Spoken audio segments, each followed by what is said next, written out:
Hello, everyone. I hope it's been a good festival so far. Yes, and of course, remember, there's events all day tomorrow as well. I just want to start by, again, thanking all of you for being here. This is the Indo-American Arts Council 2023 Literary Festival. I want to thank all of the volunteers and sponsors who've helped make this possible. There are over 60 writers and poets from around the world. Of course, all the sessions are free, so you should tell your friends and family about it.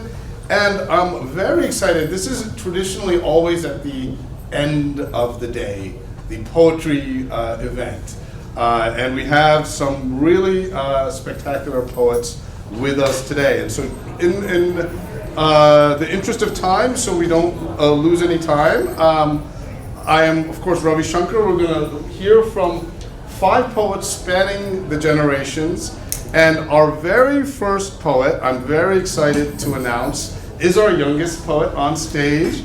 And Sreepada Manjulari is the National Endowment for the Arts and Poetry Foundation National Poetry Out Loud Champion, which means that she won $20,000 and was awarded by the NEA during the national finals in Washington, D.C. And she is a senior in Columbus, Indiana. So really represents the next generation. So welcome. Feel free to move around. Yeah, the stage is your canvas. Okay, sounds good.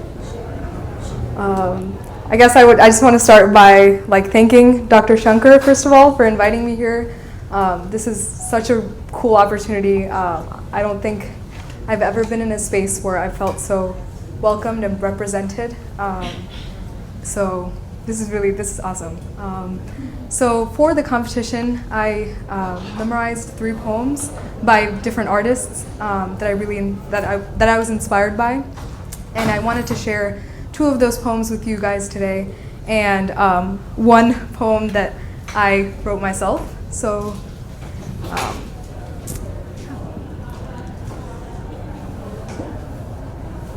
So this first piece is Say Grace by Emily Youngmin Yoon. In my country, our shamans were women, and our gods multiple,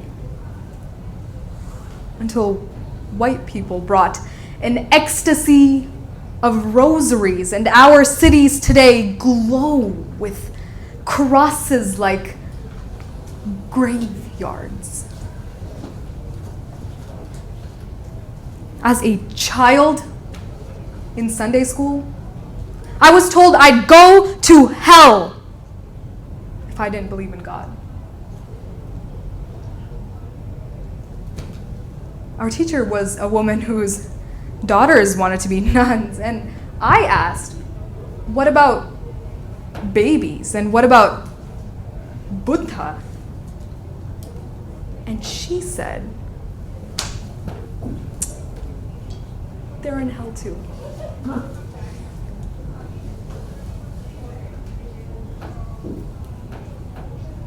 And so I memorized prayers and recited them in front of women I did not believe in.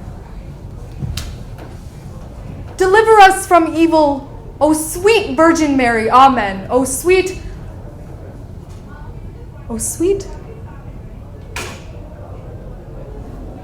In this country, which calls itself Christian, what is sweeter than hearing, have mercy on us from those who serve different gods?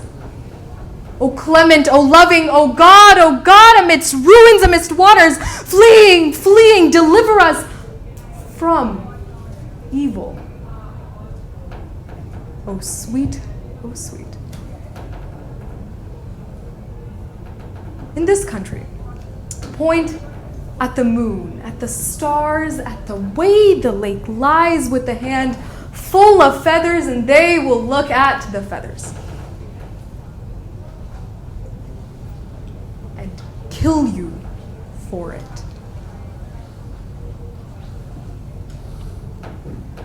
If a word for religion they don't believe in is magic, so be it. Let us have magic. Let us have our own mothers and scarves, our spirits, our shamans, and our sacred books. Let us keep our stars to ourselves, and we shall pray to no one. Let us eat what makes us holy. So that was the first piece.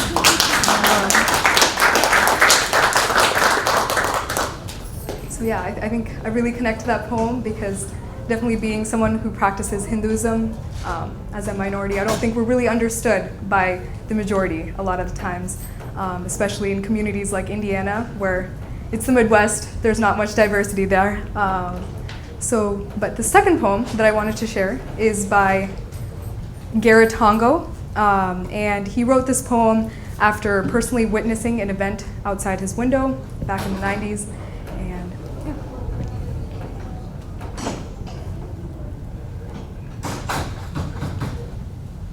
The Legend by Garrett Hongo. In Chicago, it is snowing softly, and a man has just done his wash for the week. He steps into the twilight of early evening carrying a wrinkled shopping bag full of neatly folded clothes, and for a moment enjoys the feel of warm laundry and crinkled paper flannel-like against his gloveless hands. There's a Rembrandt glow on his face, a triangle of orange in the hollow of his cheek as a last flash of sunset blazes the storefronts and lit windows of the street. He is Asian, Thai or Vietnamese, and very skinny, dressed as one of the poor in rumpled suit pants and a plaid mackinaw, dingy and too large. He negotiates the slick of ice on the sidewalk by his car, opens the Fairlane's back door, leans to place the laundry in, and turns for an instant towards the flurry of footsteps and cries of pedestrians as a boy. That's all he was. Bats from their corner package store, shooting a pistol, firing it once at the dumbfounded man who falls forward, grabbing at his chest.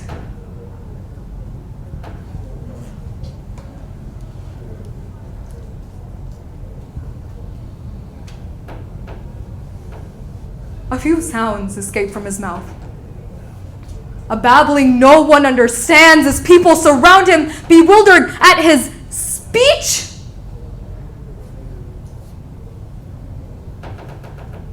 The noises he makes are nothing to them.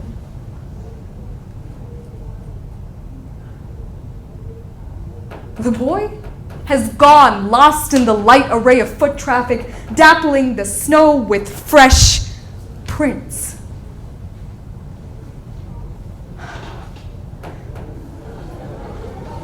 Tonight, I read about Descartes' grand courage to doubt everything except his own miraculous existence, and I feel so distinct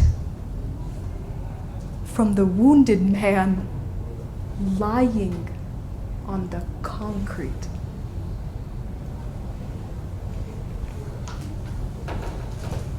I am ashamed.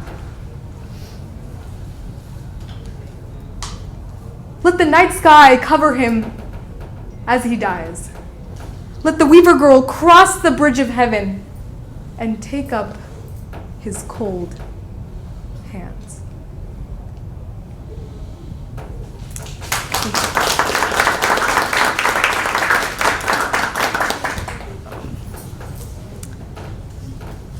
So yeah, I wanted to share one last piece with you all, but before I do that, I just wanted to say the poem before, the man who was killed in that incident was a Buddhist monk, I believe, and I guess like it's a poem that really sheds light on, I don't think, a topic that is really mainstream yet. So this last poem, I've been struggling to title it, but I just wanted to share it with all. So, last night, I watched as a girl, teeth sparkling so bright with ananda, even her golden jhumkas swaying against the canvas of deep umber skin paled in comparison. She danced across my phone screen, bells tied to her feet that stamped the ground in cosmic rhythm. Takkita, takka, dhimmi, takkita, takka, dhimmi. This morning, her video is gone. Apparently, the sight of human feet evoked feelings of disgust. Why? In a world where our heads are tugged into the clouds of corporate materialism, floating around in synthetic spheres surrounded by things like plastic, AI, pesticides, and programming, our feet anchor us to our ape ancestors. The calluses and toughened skin on my father's feet are a reminder of the decades of sacrifice, trailblazing footsteps that allow me to stand tall today. I can see the silver anklets that adorn my mother's feet in my mind, the countless times she has ran to shelter me when my world was crumbling. Disgust. I think of Shankaracharya, who once wrote, Ananta samsara samudratara, naukayitabhyam guru bhaktidabhyam, vairagya samrajyada pujanabhyam, namo namaha Shri Guru Padukabhyam. It translates to, as I lay stranded in this endless ocean of life, the sandals of my Guru's feet are the vessel that carry me to shore. They invoke in me a humility, a sense of devotion that leads me to ultimate renunciation. How can we forget that every bare soul is simply a facet of all our souls in this dance of existence?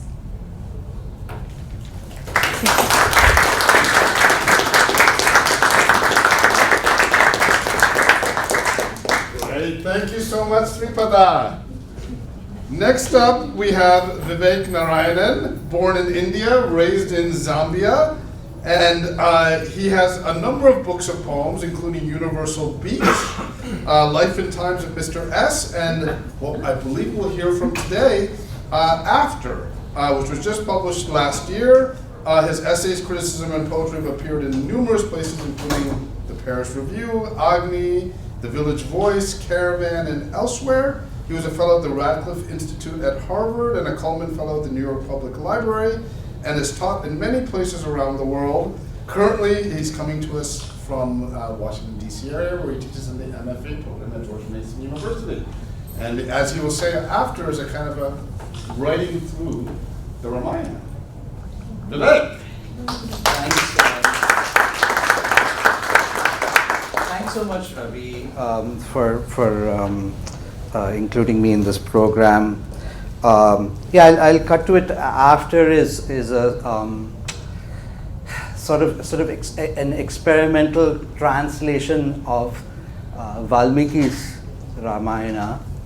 But when I say experimental translation, it is, I think, in the tradition of Ramayanas, of which there are thousands and thousands across religions and across national boundaries and communities and so on and so forth.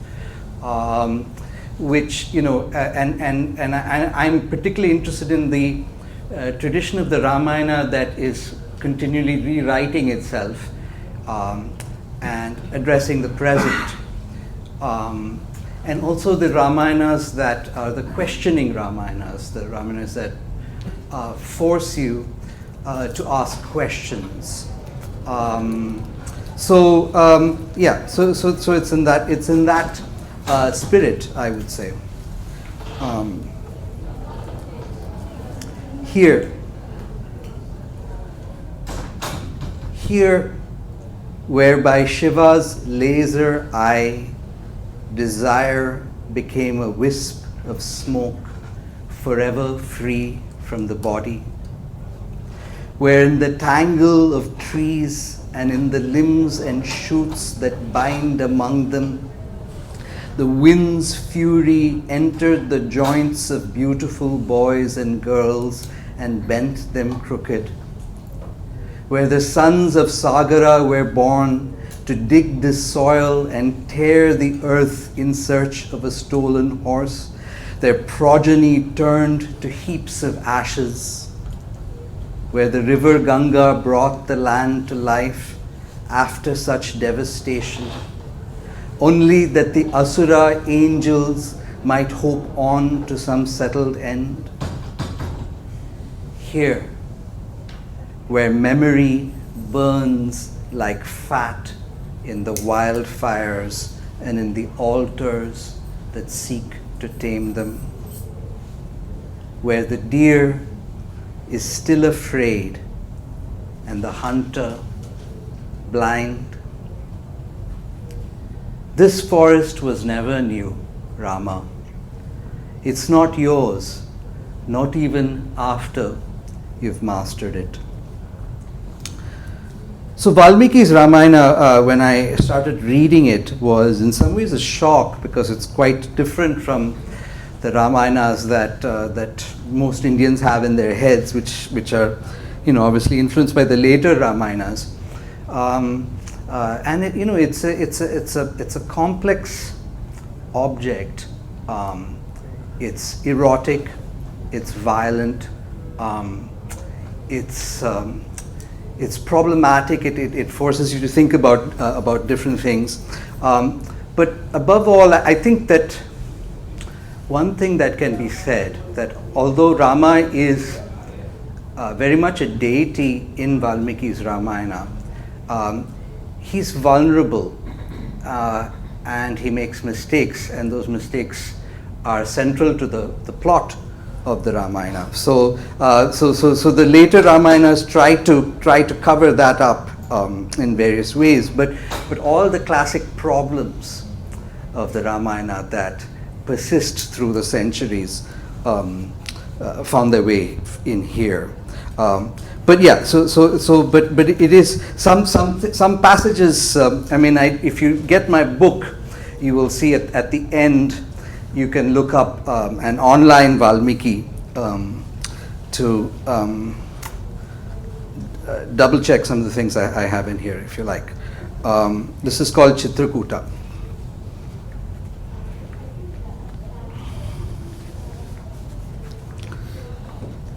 To that mountain paradise set on fire by the red blossoms of the Kimsaka tree, honeycombs hanging like buckets, marking nut trees, the cry of the moorhen, the peahens bleat, the herds of elephants and the echoing of birds. They arrived with open eyes. Sita gathered firewood and fruit, while the brothers caught and killed some quick deer, rabbit, wildfowl. Famished, they ate on the riverbank. The next day, readying for the long darkness ahead, Lakshmana sacrificed a black antelope with a splotch of red between its horns. Arrows removed, bleeding stanched, the animal was gently strangled, then laid down with its legs to north, then stroked and pleasured, cleaned in all the openings through which its life spirit had fled. Mouth, nose, eyes, ears, navel, penis, anus, hooves. In the beginning, the gods accepted man as victim. Later, the ability to be sacrificed passed from him, into the antelope and horse, from horse into cattle, from cattle into sheep, from sheep into goat, and then from goats into the earth, so all the world was touched by our humility, our complicity.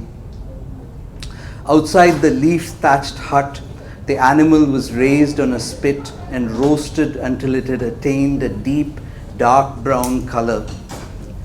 Then chanting the appropriate verses, taking care not to split the bones, Rama carved the animal limb by limb, cut by cut, setting aside the grain of its hair, the pumice of its skin, taking into him only the fire of the flesh, the fat of its marrow.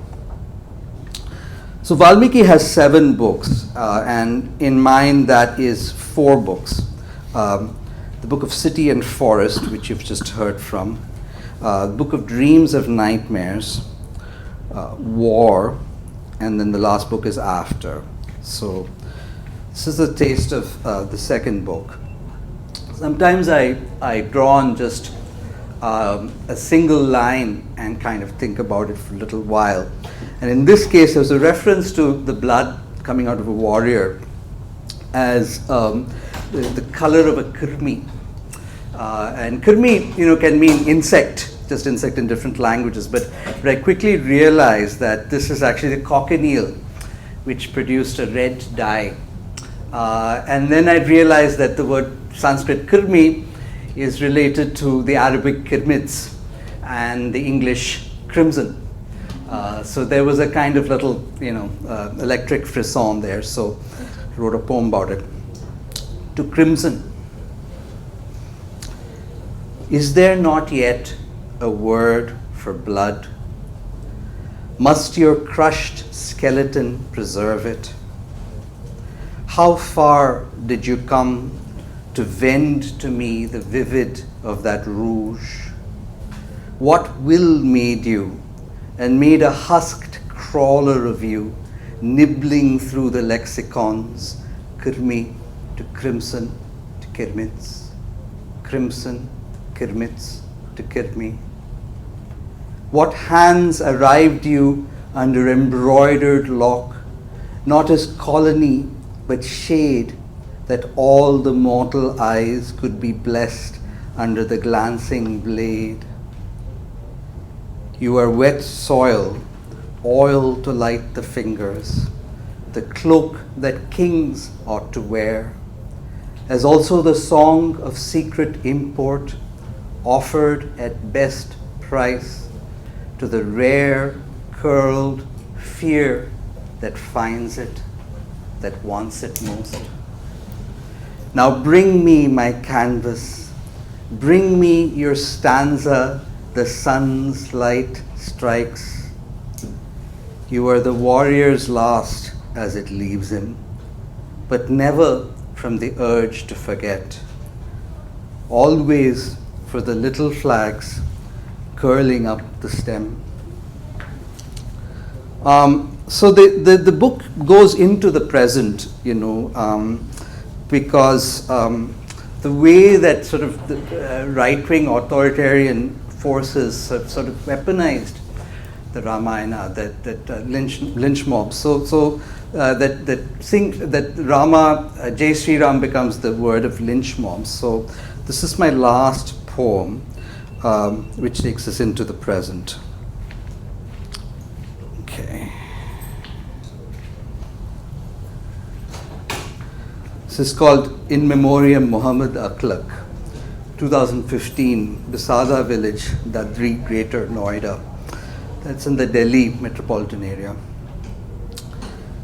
In the far southeastern corner of Delhi spread into a neighboring state, just where the white turns green with wheat, sugarcane, rice, Muhammad Aklak was their local fix-it guy, electrician, ironsmith, plumber, even country gun maker, wife a seamstress.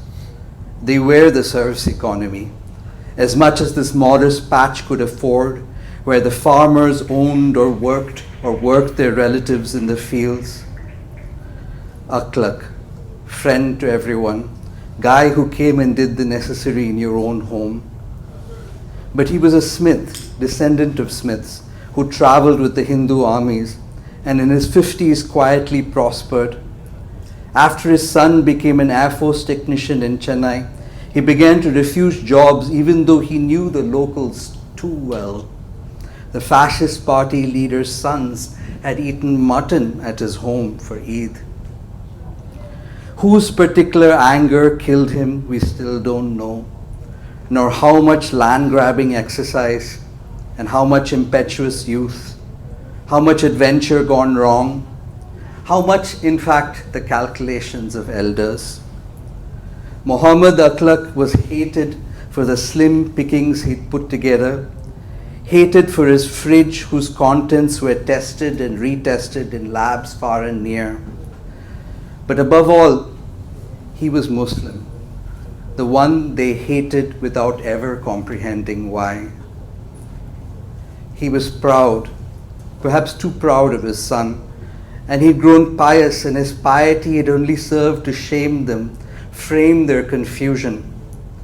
That night when the mob, was it thousands or just half a dozen, had him at its heels, the bitterness that knew no bounds broke free. Like an arrow bent from the target or banking toward a target. And the hope was always for the easy win, and the result always the unwished for horror reigned with omens, differentially but unsparing of any house in the hamlet. And the true sacrifice at the center was never a cow, but the very first the ancestors made, admitted to, even if very rarely spoken of. The cut done at the separate altar that trapped us like figurines in our guilt. The sacrifice of a one who was us, who was not us, but us, whose blood, when it broke, was both distant and sickeningly familiar. A one whose very innocence and trusts in others and in everyday life, his genial entreaties, his refusal of evil, galled them as signs of his weakness, his stupid kindness, his lack of worth for their world, and the angry fantasies that ranged in it. Thank you.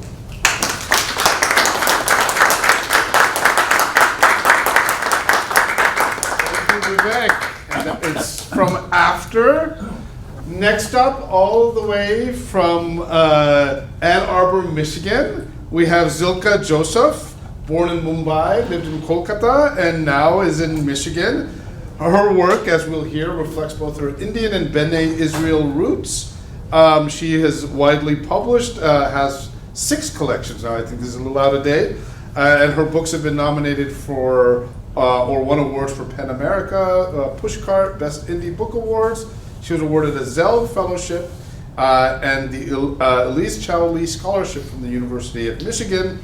Her last book was In Our Beautiful Bones, which was a Forward Indies Award finalist. And I believe she has a new book, Sweet Malida, which she's going to debut for us today. So welcome, Zilka.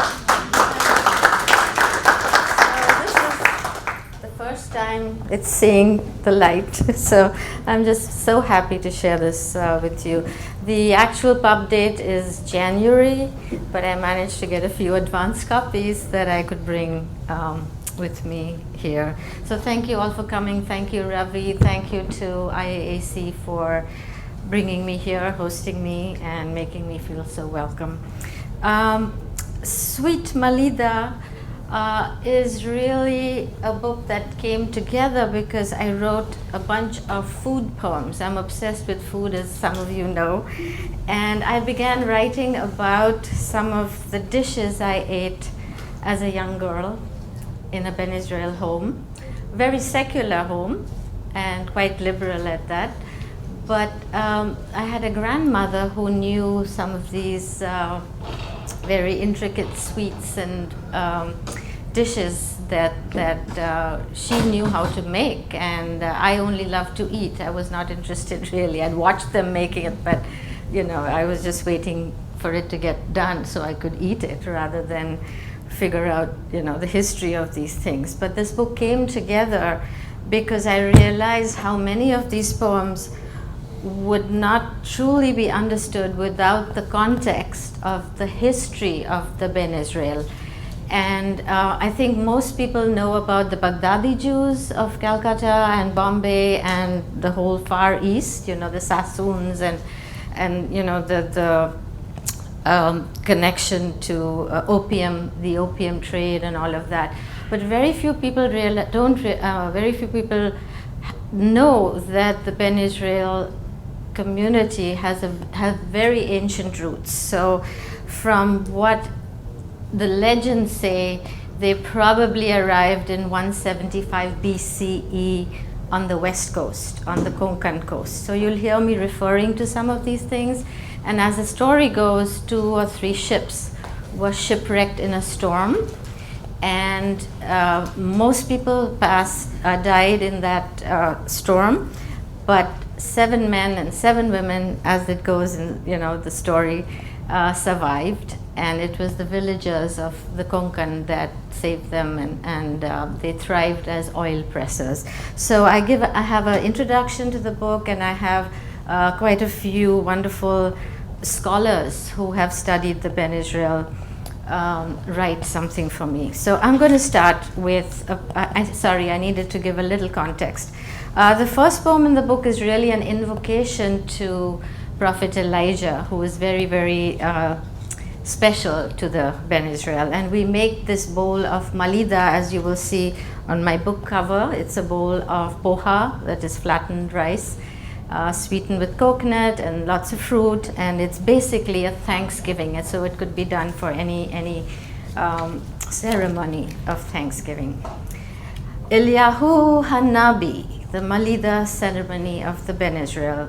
Give thanks to the prophet Elijah, Eliyahu Hanabi, Eliyahu Hanabi. Let us heap the sugar-sprinkled poha, tall as a pyramid, mixed with shredded coconut, precious dried fruits and nuts, scented with the most fragrant of spices. Oh Elijah, can you taste the nutmeg, the cardamom, the freshly sliced mangoes, guava, chiku, apples, bananas, arranged like garlands? Can you see the pomegranate seeds dotting the top of the rice, bursting sweet juice and tartness? Can you smell the red rose petals scattered everywhere, the cup of cloves? Accept our thanks. Let us say baraka over each item, ha'etz ha'adama, the fruits that grow on trees of hardwood, the fruits that grow on soft trunks of fiber. Ful Chibaraka, praise the flowers that give us so much pleasure. Join us, descend in your fiery chariot, where it ascended once, as it left a cleft in the rock in Sagav village, where pilgrims come to Alibag, the soil our wandering ancestors were blown onto by storm. They reached land, survived. Feast with us, we humbly ask, O granter of wishes, as we chant our gratitude, our prayer. Words of Malida Chibaraka circle our offerings. Rise up to meet you in the clouds. Touch your flaming chariot, your horses of fire. Eliyahu Hanabi, Eliyahu Hanavi. The second poem leads off this, and it's just called Sweet Malida, as the title of the book is. Sweet Malida, a mix of water softened, flattened rice, sugar, dried fruits, nuts, was a dish made for Shabbat or for breaking our fast. Cooling, light on the palate, and to the body and spirit, it was welcome in the heat of day or night. We had many foods in common with our Muslim, Christian, Hindu neighbors, and we celebrated festivals together. I relished particularly fresh coconut, the regional staple, its milk or its flesh, added to almost every dish. But this was to me the best way to eat it, finely grated by my mother's hands, left unsweetened, and sprinkled haphazardly on the malida, juicy threads with a fleck of stubborn brown kernel here and there that sometimes crunched in your teeth like sand, and you winced and swallowed it, knowing that there was no simpler or purer or truer form than that. The next poem I'm going to read is called The Angels of Konkan. I gave you a little introduction. Navgaon, Maharashtra is where it is believed the ancestors of the Ben Israel were shipwrecked and where a ruined cemetery exists today. So I have threaded through the book the history of the Ben Israel Jews and sort of made it a narrative. From tumbled sands and shattered bark, blurred shadows dragged us. Where were we? Where were we? They dried our battered bodies, bound our wounds, clothed us in woven cotton, fed us warm food that we could not name then. With their hands, and as Elijah ate of bread and flesh, the ravens gave him, so also we ate and drank of the cool water brought from brooks. Who were these healers? Then in fields of grass near the sea, we buried our dead, the ones we found. Where are they now?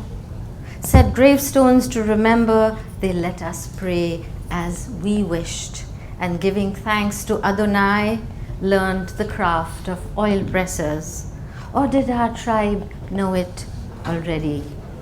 Ate what our laws permitted, and praising this vast green land, its rich soil, its rivers, its ghats, its grains, its fish and fowl, we blessed the hearts, the living hands of the villagers who saved us.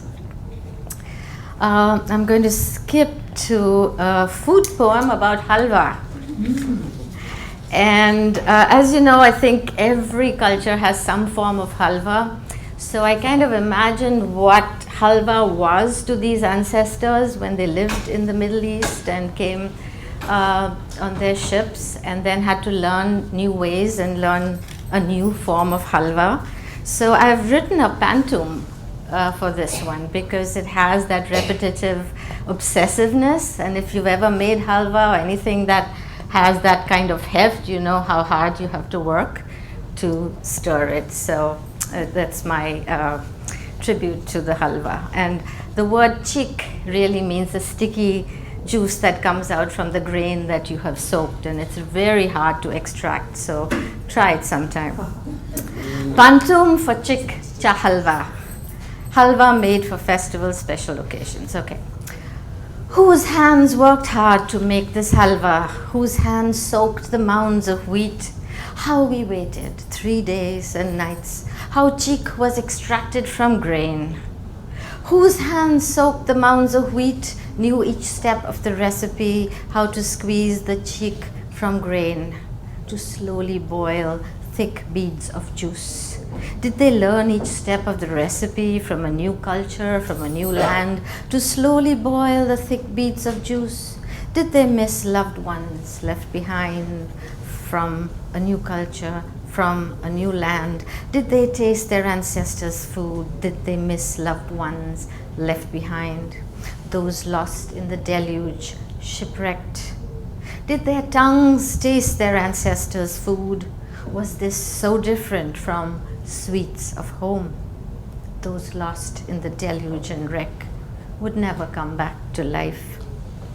So very different from sweets of home, sugar, coconut milk, colored pink thickening, those lost in the deluge, shipwrecked. Would their spirits whisper old recipes? Sugar, rose-tinted coconut milk thickening, tired arms, bated breath, silky cubes cooling. Do spirits whisper old recipes in a new land, new life, new history? Tired arms, bated breath, silky cubes cooling, sprinkled with poppy seed, slivered nuts. New land, new life, new history, food and ways you made your own, sprinkled with poppy seed, slivered nuts.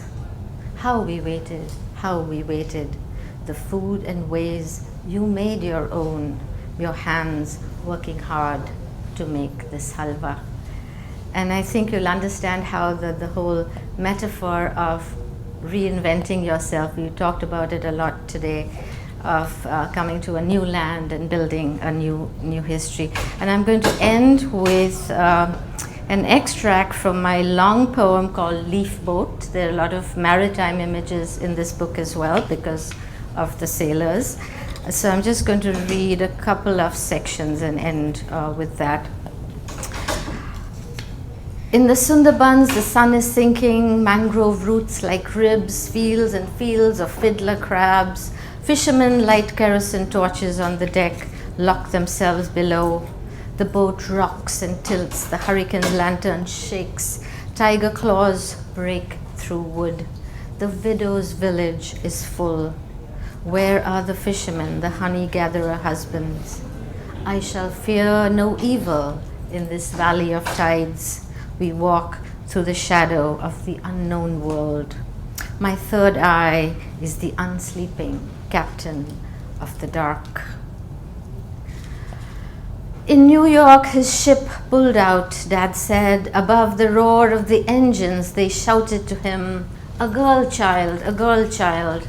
And this is true. My father's ship was in New York Harbor pulling out when the agent rang alongside to say that I was born. So this is very special. A girl child, west to east, the planet turns. I was born Thursday in monsoon rain, nighttime, East Coast time. In Bombay, a baby opens her eyes. So young, my parents, feeding pigeons in Trafalgar Square, how they sailed the world. Solomon, my father, king of the engine room. House, king of the house, king of our destiny. Sweet Mother Ruby, loving and mild, more precious to me than jewels. Their daughter prepares to leave. Next year in Jerusalem, Granny prayed, and safe return, dear husband, from Egypt's trenches.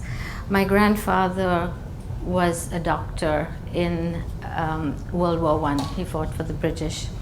Safe return, dear husband, from Egypt's trenches. Soldiers fall around him. Some of her letters survive, but the photos from Palestine are gone. Multifoliate lotuses open to the sun. Come back, Aaron, from Britain's war. His limbs collapse with some disease, just 36, when his family says Kaddish for him. Young Hannah in a white sari at his side. Oh, Hannah of Bandra, mother of 3 sons, your 5-year-old daughter dead in her grave. Hannah alone, selling all your gold, your journey just beginning. In my dream, the whales are singing. Check the dorsal. This is how we identify migrants. In ancient times, my ancestors sailed east, it is said. West to east they sailed, west to east. Safe journey to the other side. 3 ships wrecked on the Konkan coast. What star, what moon saved them? Who drowned in salt? Who breathed the sand? Who flailed? Who flew? Who fell? Who swam? Who dived? Whose eyes turned to pearls? Who sang to the angels of the deep? In my dream, the whales are singing. My ancestors once a village on the Konkan coast. The third eye is the unsleeping captain of the dark. Look up. Did David's star keep them alive? Shabbat's lights flicker in the villages. The anchor is lifting. Oh, where to now? I am so tired. I am so tired. See the stars. They're forming strange new words. A map, a compass, and you beside me. My body, a leaf boat. Lamp floated on water. Thank you so much.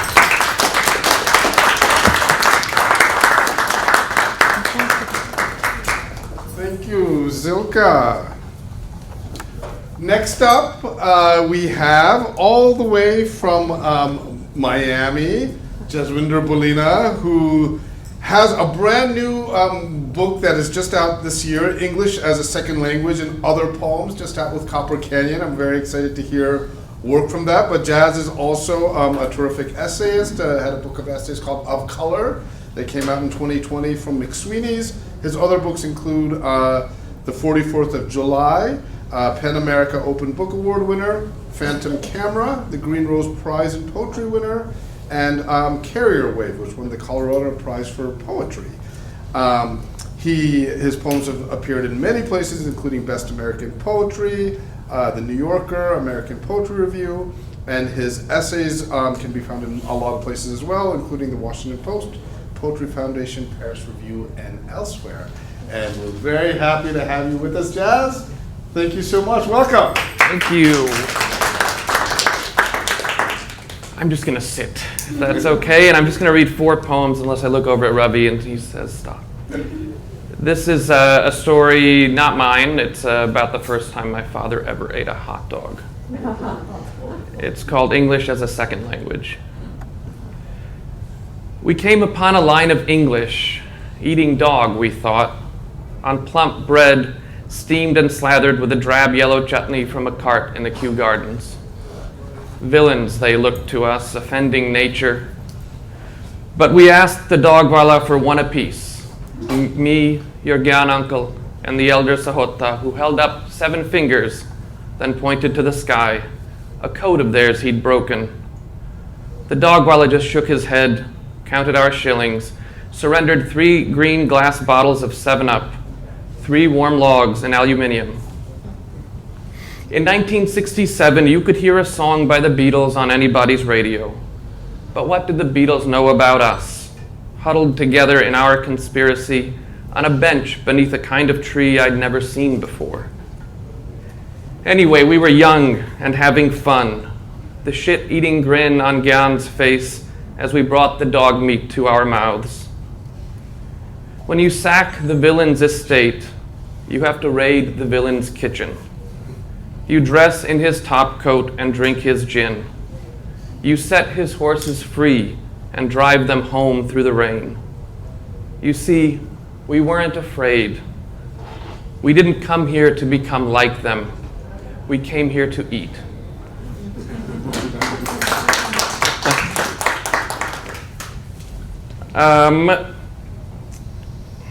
Most of the time when I read this poem, I have to explain several things, but in a Desi audience, I do not. I grew up in Chicago. My mother is an extraordinary cook. This is a poem called Second City Autumnal. In a dotted salwar and a pink kameez, in a faux summer of late-breaking heat, in the green carpeted kitchen, October and her, running the pistachios and almonds into a riot in the Cuisinart, for a cache of pinni she's prepping before winter settles soon like a junni over the white city. But the sheer curtains billow now warm from the windows, and her home from an overtime shift doing data entry in Skokie, rolling out a makiki roti to go with the spinach, broccolini, and kale, simmering into saag in a patila on the range. The samosa triangulated already for tomorrow, when her sister and the family come over, and 3 round baking pans of besan and barfi cooling in the oscillating breeze of the table fan. And a siren sings in from Lincoln Square, and the houseflies are alive for 1 day longer. And the boy is asleep on the sofa under the fuzzy supervision of the television. And she settles in finally beside him to watch Dallas and the 10 o'clock news. And his father will drowse home in an hour or so from a second shift at the hydraulics factory. And they'll fuss the boy into bed, eat late, and love each other, the fan blurring into a blue flower, and her mumbling in her sleep, her pretty Punjabi snoring, and her waking before the alarm bell breaks the quiet dim she keeps for herself under the gray banner of morning. And now who will tell her the city belongs to anyone else? And now who will say, go back where you came from?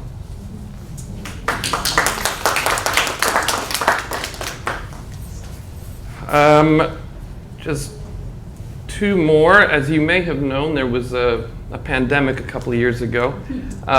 Shortly before it kind of went crazy, I'd been reading the news from China and was getting a little bit nervous. And I wrote this poem called The Plague on TV. And I have a son, but this isn't really about him. He was too young at the time, so it's an invented son. The kid keeps asking if there are rhetorical questions in the afterlife. And does the little voice go on chattering inside the headless? In whose language? Do the gods pray to one another? What do they ask for? What do they offer to sacrifice? It's the 29th of February, a cicada droning on the sill and a plague on TV, and the kid going on and on. But it feels good to sit here buzzing inside myself, watching TV at the odd end of Florida, February, a cicada moaning on the sill and a plague on and the kid going on and on. So I go on debating with myself whether it'd be better to die of the plague or to die of anything other than the plague during a plague. And I begin getting nervous for the kid and for myself as remembered by the kid riding shotgun in the lead car behind my hearse. And I begin to wonder how long I'll miss the view from inside my own head in any kind of afterlife. A view of the other side of my face, of the kid as seen through my face, of TV and the cicada like a little winged ambulance bawling on the sill, purpling with dusk, meaning my view of everything. I keep asking and asking, but the kid's decamped to his bunk. The cicada receded into the soft quarantine of night, and the TV is talking to itself again, and the plague is there, making its gross calculations like a god sizing up a lamb. Thank you. I'm going to end with this poem, which is a true story, called Lines Composed Upon Changing a Diaper. Marion upstairs is anxious for an update from the extended care facility where her husband is dying. 4 blue macaws bustle through the airspace above the neighborhood. Her footfalls go cursing from room to room. Here, the toddler testifies no poops, but the toddler is lying. I tell him there are 9 spiders living inside the walls for every person in a building. They spin their twilit colonies in an alternate dimension rippling beneath the drywall. Termites romancing in the joists. We worry about so much more than ourselves, I tell him. But I tell him it'll all be all right, because it'll all be all right, though not all of us will live long enough to agree. One night, we hear Marion's husband has broken back into himself through a skylight in his own mind, demanding to see his wife again, demanding the nurses release him again, demanding a Reuben from a diner in Brooklyn that folded in 1996. But by morning, he's ghosted back into his framework. From the exterior view, your birth is exactly as inevitable as your death. I know not the schematics of why, baby, but I remain devoted to my task, wiping you clean, buttoning you up, answering your every complaint with a grammar you don't understand. Thank you. Great. It's Jaswinder Bolina, and that new book is English as a Second Language and Other Poems.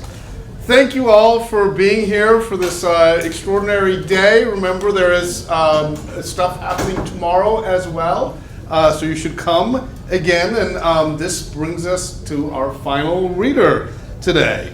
And I'm so glad that Vijay Seshadri is able to be with us, poet, essayist, and critic, born in India and came to the U.S. at the age of 5.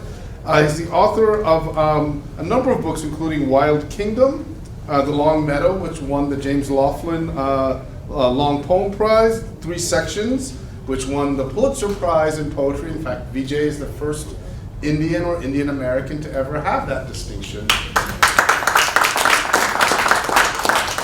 And the Pulitzer Committee described that book, 3 committees, as a compelling collection of poems that examines human consciousness from birth to dementia in a voice that is by turns witty and grave, compassionate and remorseless.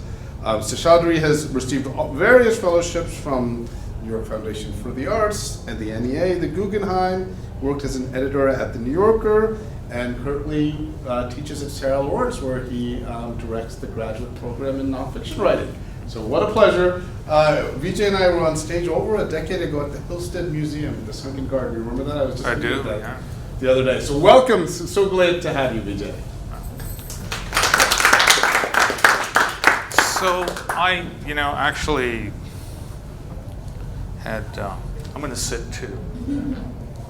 Thank you, Jaswinder. I actually had brought an Indian story from the book of prose I'm writing, but it'll take about 20 minutes to read, and I don't really, we don't have 20 minutes left, do we? I mean, well, yeah, I think so. You think? Yeah. I could just read a couple of poems. What do y'all think? You want to? 20 minutes. Everyone wants the story. Okay. This is the first section of a long piece about my mother. I wrote a long poem about my father after he died, and I realized I hadn't done justice to my mother, and I felt like she would be haunting me the rest of my life. If I didn't try to write something as substantial for her. And it comes from our early life together. My father left Bangalore in 1955 to get his PhD, and we moved in with her parents and their large family. And these are the first memories I have of that period. Can you hear me? You can, what? Little loud. Little louder? Yes. Is that better? There you go. Okay. Thanks. The title is The Case of the Weary Watchdog, but that title is kind of meaningless for this section. It becomes apparent later what it means. The first person I remember as a character with a story rather than as a presence or an enveloping cloud is my mother's mother. They say people make themselves known through their actions, and she was acting. She was overacting. She was threatening to throw herself into the deep well in the garden of the house in the Bangalore neighborhood known as Malleshwaram. She was making a beeline for that well, which was surrounded by towering coconut palms, mango trees, and pomegranate trees.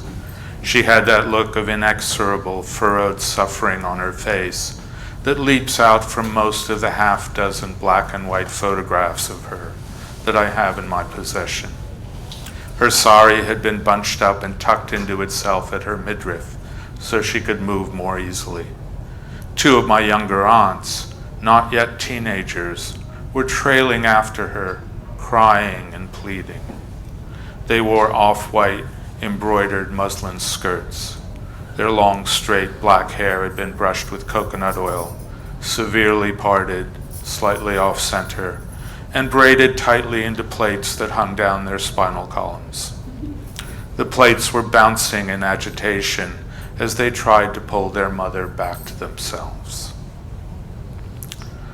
The morning was foggy and chilly and tinged with the pleasant, crinkly odor of burning anthracite coming from the braziers that had been lighted to warm the galleries of the interior courtyard.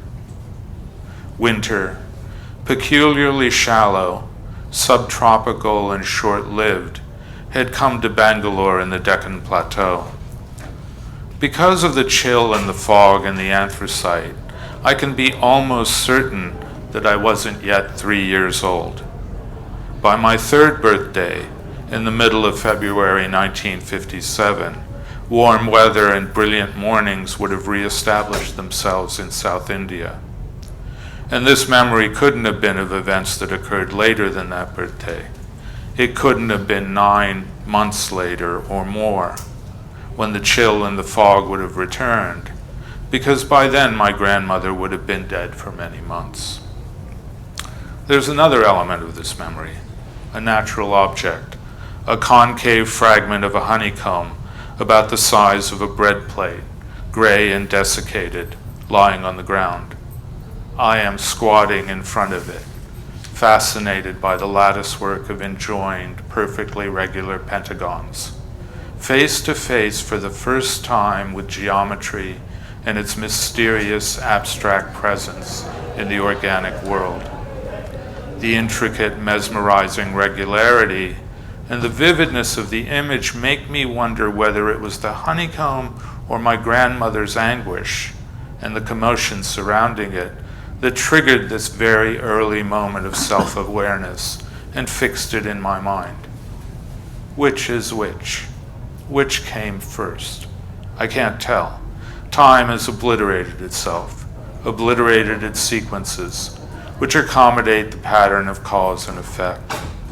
The fragment of honeycomb, my grandmother with her bunched up sari and the look of furrowed suffering on her face, my aunts and their terror and their bouncing plaits and muslin skirts, the towering coconut palms and the rustling fronds, the mango and pomegranate trees, the pleasant odor of burning anthracite, are fused and frozen into one flash of recognition.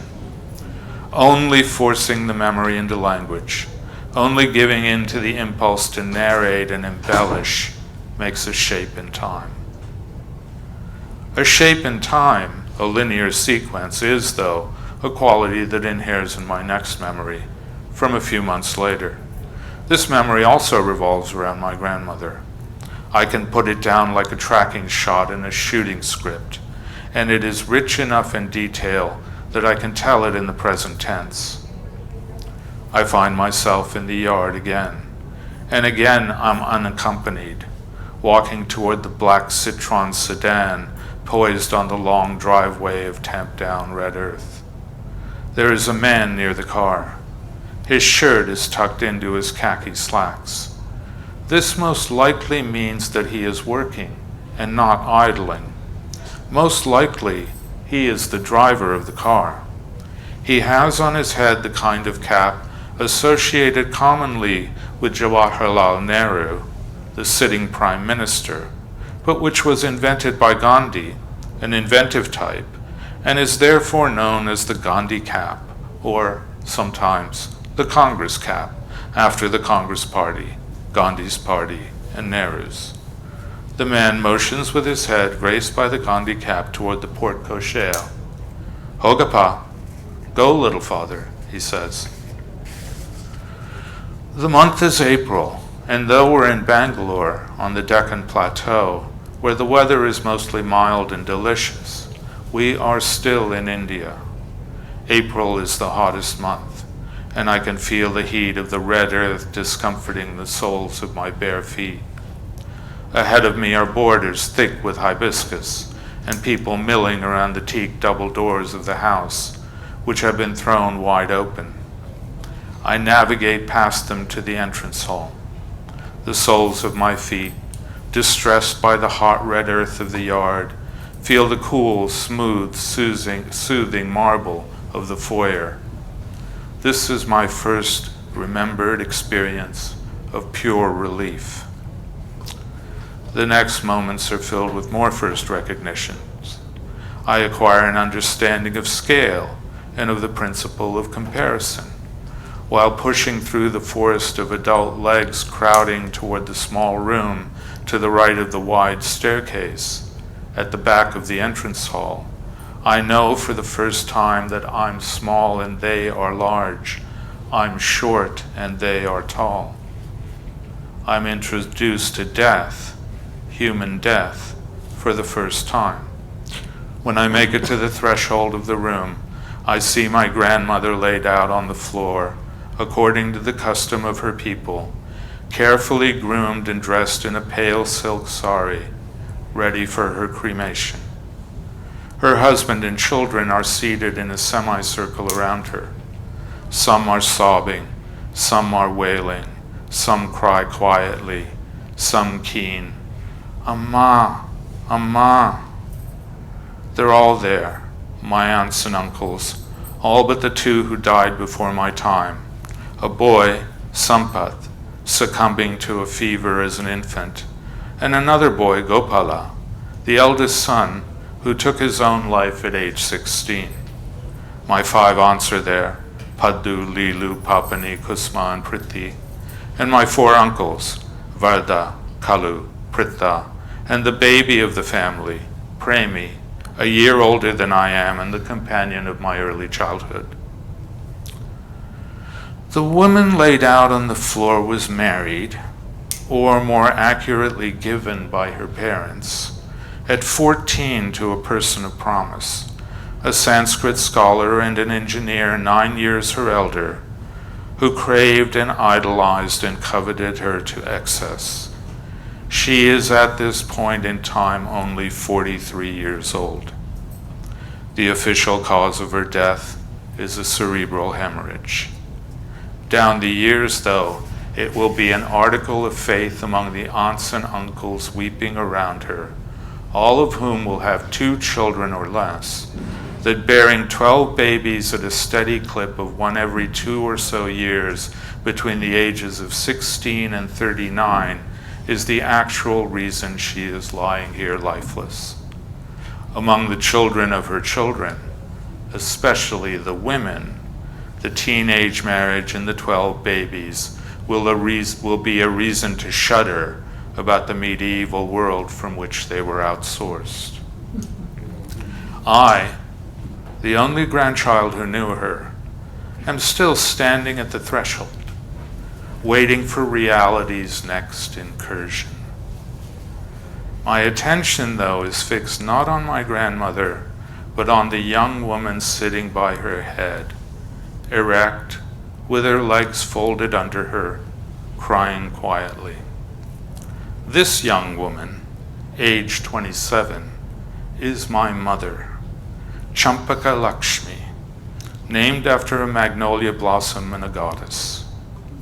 The eldest child, she is also the only one of her siblings who will refuse in the coming years to speculate about her mother's untimely death.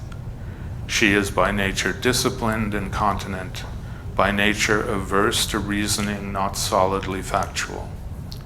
Also, she understands that implicit in such speculation would be blame for her father, blame for her mother's complicity, and blame for the civilization from which they came. She isn't a blamer. She's a loyalist, and being the firstborn feels responsible to her family, to its myths and its culture. She sees me in the doorway. "Ba, Ma," she says. "Come here, baby." Everyone knows we distort our memories in alliance with our needs. This distortion doesn't require wholesale invention.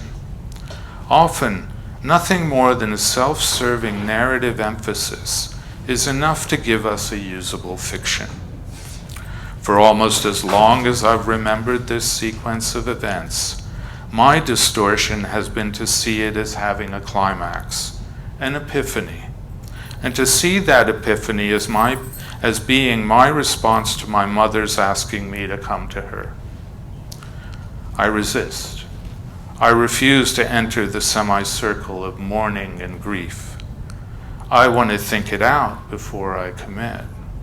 Big things are happening around me, and I want to take their measure. The myth of the human self is the myth of its defiance of the social order for the sake of its own sense of the fitness of things. I'm already triumphant at 3 years old in my individuation.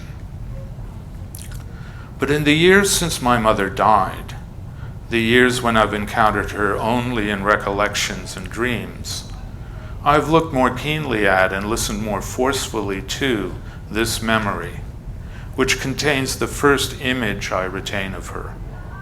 I've worked it like a paleontologist, clearing the ground cover, digging a wide encircling pit to deflect and channel rainwater that might threaten the dig, and delicately scraping and brushing away the intervening detritus and dust. I've made the buried skeletal form perfectly apparent, and I can absorb the real truth of the moment. The real truth is that I'm seeing my mother for the first time, and in seeing and knowing, separating from her by a process neither of us has willed, neither of us has any control of. Flesh of her flesh have I been, A single protoplasmic being with her have I been, but not anymore. Does she realize this too, in the quickly passing moment? Probably. She's metaphysically alert and has a mind like a steel trap. But so much is happening to her. How can she possibly take it all in, let alone sort and store it in the proper receptacles of meaning? I can't make of this memory anything more than I've already made of it, though. Anything more than it is, anything other than a skeleton. The emotions, the intuition, the thrill of an existential terror, or the sense of a supreme wonder, the sense of the awesome reality of another person that I might have felt on seeing, really seeing her, are beyond recovery. But I do have a tool of triangulation that hints at what that long ago moment might have felt like. This tool is the other comparable memory I have of her, of the one other time, in all the times I appreciated her, didn't appreciate her, took her for granted, marveled at her, was angry at her, was proud of her, was appalled by her, and the thousand other things that I understood at her as she was so deeply, understood her independently of the needs and even the love I imposed on her. 60 years later, and 8,500 miles away, in a 3-bedroom, 2.5-bath ranch house on a 5,000 square foot lot in a leafy bedroom community near the banks of the Monongahela River, I had acquiesced as her primary caregiver to putting her in end-of-life home hospice care. Among other serious and deadly conditions, she was suffering from congestive heart failure, and her heart was rapidly degenerating. She had been breathing with difficulty and sleeping all the time, by night in the hospital bed in the bedroom she had shared with my father, by day on the couch in the living room. In the middle of that May, she had had a series of small heart attacks. The hospice nurse and the doctor concurred that we had two options. We could take her off her medications and let the condition run its course, or we could take her to the hospital for open heart surgery in a last-ditch effort with a small chance of success, given her age and weakened state. She decided on the former. We put her in the hospital bed and made her as comfortable as possible. The last words she said to me were, "Look after your sister."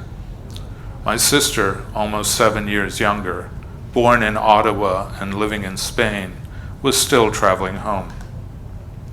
Then she went under.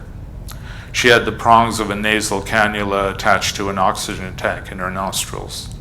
When her breathing became ragged and labored, which indicated pain, I would feed her 8 to 10 drops of liquid morphine from an eyedropper.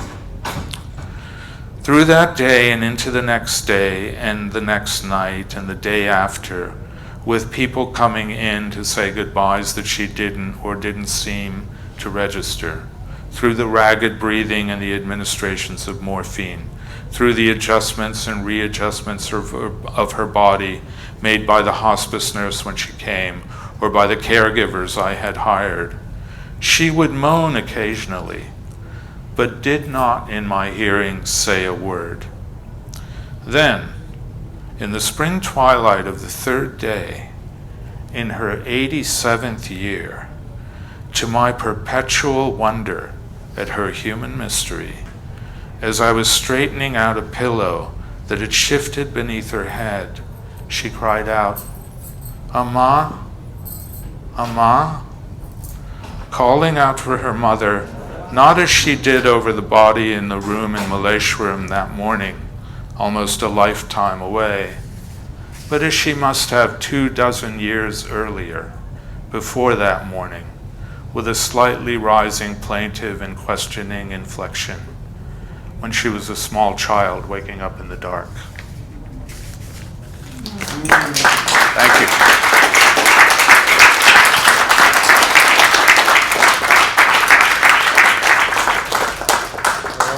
right, and let's get another hand for all of our terrific poets here today. Thank you all. This brings us to the end of this terrific session. I hope you enjoyed yourself. Hopefully we'll see you again tomorrow. Thanks to all the volunteers again and everyone here at IAAC. Have a wonderful night. Thank you all.